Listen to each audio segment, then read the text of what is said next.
প্রশ্ন করেছেন, আমার প্রশ্ন, আমি সহিভাবে সালাত আদায় করার চেষ্টা করতেছি। এখন আমার কথা হলো, নেকির আশায় হানাফিদের মাহফিলে ও মসজিদে বসে বহুত ফায়দার আশায় ফাজাইল আমল পড়তে বা শুনতে পারবো কি? এতে কি কোনো সওয়াব পাবো কি?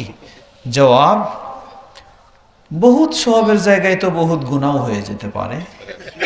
তখন আপনি কি করবেন? কারণ বহুত সওয়াব তখন হবে যখন কথাগুলি সহি হবে। আর কথাগুলি যদি বেদাতি হয়, কথাগুলি যদি শিরকি হয়, তাহলে তো আপনি কি হবেন? বহুত গুনাহে পড়বেন। এজন্য যে বৈঠকেই হোক, যে মাহফিলেই হোক, আপনি যাবেন, শর্ত হলো সেখানে যেন কোরআন ও সহিহ হাদিসের আলোচনা হয়। কারণটা কি? শুধু গুনাহটা নয়, পর্যায়ক্রমে আপনি দুর্বল হয়ে যাবেন।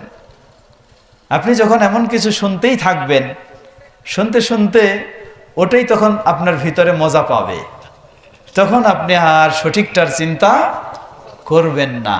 আর ইবলিস ওয়াল বিদআতু আহাব্বু ইলা ইবলিস, ইবলিসের কাছে বেদাতি জিনিসগুলো হলো বেশি পছন্দনীয়।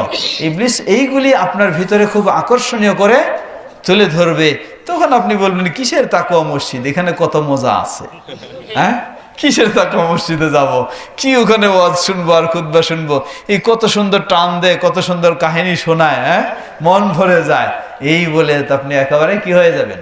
পিছলে যাবেন।